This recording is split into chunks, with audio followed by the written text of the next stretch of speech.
நான் வந்துட்டு வண்டியில் போகல, என் நண்பன் வண்டி ஓட்டிகிட்டு போகிறான். நான் வந்துட்டு பின்னாடி வந்து அவன் முன்னாடி போகிறான்னா நான் பெர்பெண்டிகுலராக போகிறேன். So is this a caffeine effect. So caffeine வந்துட்டு பெர் டேக்கு ஒரு சராசரியான ஒரு ஆவரேஜ் ஹியூமனுக்கு வந்து 200 மில்லிகிராமுக்குள்ளே தான் எடுத்துக்கணும்.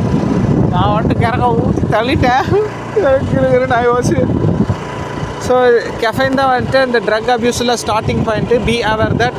ஸோ பெண்மணி இருந்தாலும் சரி, ஸோ ஃபீமேல்ஸ் வந்துட்டு காஃபி அதிகமாக குடிச்சிட்டாங்கன்னா அவங்களோட பாடி ஃபேட் பர்சன்டேஜ் கம்மியாகும்.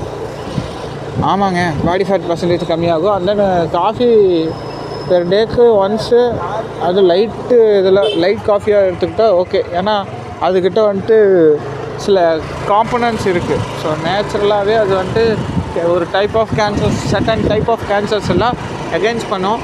அது ஒரு லிமிட்டாக தான் எடுத்துக்கணும். எனக்கு வயிறெல்லாம் ஒரு மாதிரி கடப்படாக இருந்தது. ஆல்ரெடி HCL வந்துட்டு காலையிலேருந்து சாப்பிட்லையா, காலையிலேருந்து சாப்பிடல.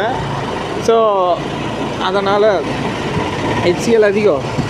இந்த கெஃபைனில் அந்த காஃபியில் இருக்கிற அந்த கெஃபைன் அந்த எல்லாம் போட்டு மிக்ஸ் பண்ணி நாளைக்கு நான் என்ன ஆகுதுன்னு தெரியல. காலையில் இருந்தால் வீடியோ அப்லோட் பண்ணுறேன், இல்லைன்னா எங்கள் அம்மாவுக்கு கூட போயிடுறேன். ஸோ யாரும் இந்த மாதிரி வீட்டில் எல்லாம் திருப்தனமாக எல்லாம் காசு இருக்குன்னு பண்ண வேணாம். ஸோ எனக்கு ஒரு மாதிரி இருக்குது. அந்த ஃபீல் நான் இது பண்ணல, அது பேர் என்ன, அதை அனுபவிக்கலை.